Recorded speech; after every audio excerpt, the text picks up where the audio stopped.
అతివలకు వేడుకల నిర్వహణ బాధ్యత. సో, మీరు చూసుకుంటే స్వశక్తి సంఘాల వారికి ఈవెంట్ మేనేజ్మెంట్‌పై శిక్షణ అయితే ఇస్తున్నారు. తెలంగాణలో ఇదొక మంచి శుభపరిణామం.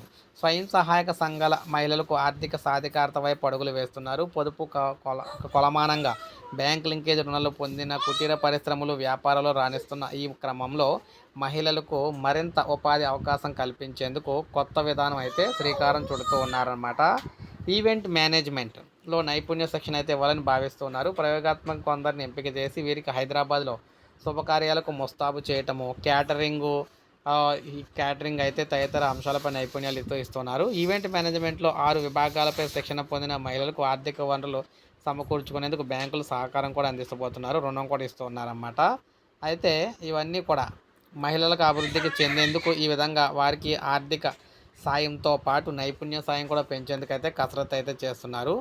సో, మొత్తం మీద ఏది ఏమైనా రాష్ట్రంలో మహిళలకు ఈ విధంగా గ్రూపులకు ట్రైనింగ్లు అయితే వివిధ వృత్తుల్లో ట్రైనింగ్లు ఇచ్చి వారికి రుణ సహాయం చేసి వారిని ఆర్థికంగా పైకి తీసుకొచ్చేందుకు రేవంత్ సర్కార్ అయితే నడుం బిగించిందనమాట. సో, ఇది మనకి లేటెస్ట్ అప్డేట్. ఒక లైక్ చేయండి, సబ్స్క్రైబ్ చేసుకోవాలి. మన ఛానల్ సబ్స్క్రైబ్ చేసుకుని ఫాలో